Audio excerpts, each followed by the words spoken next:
কাজ করছে, নাকি অন্য কোনো আদর্শের জন্য কাজ করছে, নাকি তার কোনো পার্সোনাল অ্যাম্বিশন রয়েছে, নাকি অন্য কোনো কারণ রয়েছে, এই বিষয়টা বিশ্লেষণ করে বিহেভিয়ারাল অ্যাক্টিভিটি অফিসার। এই বিশ্লেষণের উপরে ভিত্তি করেই একজন হ্যান্ডেলিং অফিসার বা কেএস অফিসার এজেন্টের মোটিভটাকে কন্টিনিউয়াসলি বুঝতে থাকে এবং বিশ্লেষণ করতে থাকে। ক্রমাগত এই বিশ্লেষণ এবং বিহেভিয়ারাল স্টাডি থেকে জানা যায় যে এই এজেন্টকে কতদিন এবং কতটা কাজে লাগানো যেতে পারে। আবার এর মধ্যে দিয়েই আরো একটা বিষয় কিন্তু জানার চেষ্টা করা হয় যে ওই এজেন্ট ডাবল ক্রস করছে না তো, অর্থাৎ আমাদের সঙ্গে কাজ করার সময় একই সঙ্গে শত্রু পক্ষ বা শত্রু গোয়েন্দা সংস্থার সঙ্গেও যুক্ত হয়ে যায়নি তো। আশা করি এই অবধি বুঝলেন। এবার আমরা জানবো যে একজন র এজেন্ট কিভাবে একজন অ্যাসেটে পরিণত হয়, মানে কখন একজন র এজেন্ট একটা র অ্যাসেটে পরিণত হয় সেই বিষয়টা আর কি। আসলে একজন অ্যাসেটও কিন্তু একজন এজেন্টই হয়। পার্থক্য হলো যখন একজন এজেন্ট দীর্ঘদিন ধরে ইন্টেলিজেন্স এজেন্সির সঙ্গে যুক্ত থাকতে থাকতে খুব কার্যকারী প্রমাণিত হয়, তখন কেস অফিসার বা হ্যান্ডেলিং অফিসার তার উপরে এতটাই ভরসা করতে শুরু করে যে তাকে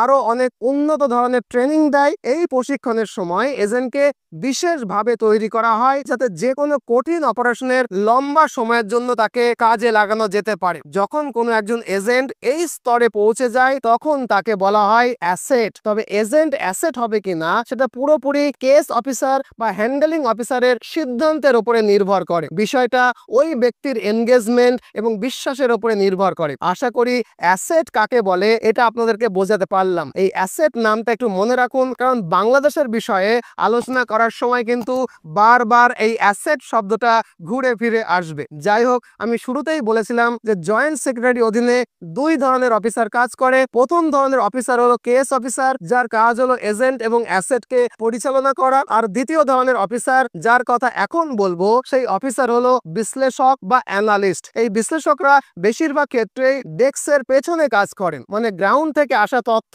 সংগ্রহ করেন এবং সেই তথ্যকে আগের ইন্টেলিজেন্স রেকর্ডের সঙ্গে মেলান এবং বিশ্লেষণ করেন। সবচেয়ে গুরুত্বপূর্ণ হলো একজন বিশ্লেষক বা অ্যানালিস্ট কেএস অফিসারের সাথে মিলে একটা ইন্টেলিজেন্স এস্টিমেট, যেটাকে আইই বলে, সেই আইই তৈরি করেন। এই আইইটাকে জয়েন্ট সেক্রেটারিকে প্রদান করা হয় এবং জয়েন্ট সেক্রেটারি এটাকে রিপোর্ট করে সেক্রেটারি রিসার্চ বা সেক্রেটারি আর কে। এরপরে সেক্রেটারি আর মানে সেক্রেটারি রিসার্চ এই সব ইন্টেলিজেন্সকে বিশ্লেষণ করে ফাইনালি ন্যাশনাল সিকিউরিটি অ্যাডভাইজারকে রিপোর্ট করেন। বর্তমানে এই পদে আছেন অজিত দোভাল। যাই হোক, এরপরে ন্যাশনাল সিকিউরিটি অ্যাডভাইজার এই সমস্ত ইন্টেলিজেন্সের তথ্য পিএম বা প্রধানমন্ত্রীকে জানায়। তো এই হলো র এর অপারেশনাল স্ট্রাকচার। আশা করি আপনারা বুঝলেন। তো চলুন এবার সেকেন্ড চ্যাপ্টারে আমরা আলোচনা করি যে বাংলাদেশে এই অপারেশনাল স্ট্রাকচারটা কিভাবে কাজ করে। দেখুন, পৃথিবীর সব দেশের মতোই বাংলাদেশেও আমাদের এজেন্ট এবং অ্যাসেট দুই কিন্তু আছে। তবে আমার পক্ষে সরাসরি এদের কারোর নাম মুখে আনা সম্ভব নয়, তবে আকারে ইঙ্গিতে সবটাই বলে দেবো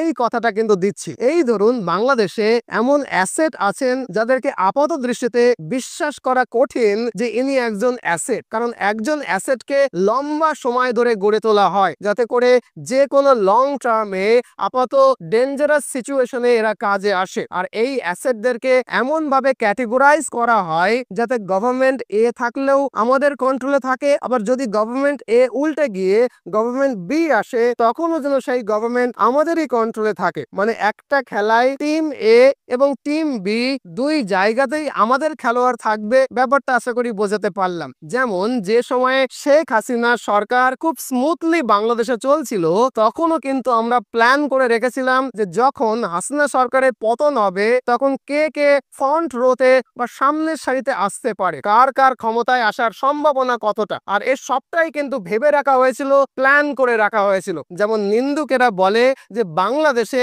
বর্তমানে একজন প্রভাবশালী উপদেষ্টা নাকি আমাদের অ্যাসেট, যাকে দীর্ঘ সময় ধরে গড়ে তোলা হয়েছে। ইনি একজন অধ্যাপক। উপদেষ্টা পদে নিযুক্ত হওয়ার পরে প্রাথমিকভাবে কঠোর ভারত বিরোধিতা করতে শুরু করে, তারপরে একটু আড়ালে থাকতে শুরু করেন, আর তারপরে সময় নিয়ে ধৈর্য ধরে উপদেষ্টা মণ্ডলীর বিভিন্ন পদে একে একে আমাদের পক্ষের লোকজনকে নিয়ে আসতে শুরু করেন, যাতে করে মাথার ওপরে মিয়া ইউনূস থাকলেও পুরো সিস্টেমটাই আমাদের কন্ট্রোলে থাকে। আমি কার দিকে ইঙ্গিত করছি আশা করি বুঝতে পেরেছেন। যাই হোক, শুধু এটুকু বলি, যা কিছু আমরা চোখে দেখি তার সবটাই সত্যি নাও হতে পারে। এমনও তো হতে পারে যেটা আমাদেরকে দেখানো হচ্ছে আমরা ঠিক সেরকমটাই দেখছি। যেমন একটা এক্সাম্পল দিয়ে বলি, ইউনূস সরকার ক্ষমতায় ক্ষমতায় আসার পর রোজ তারা হাসিনাকে ফেরত চাইতো। পতিত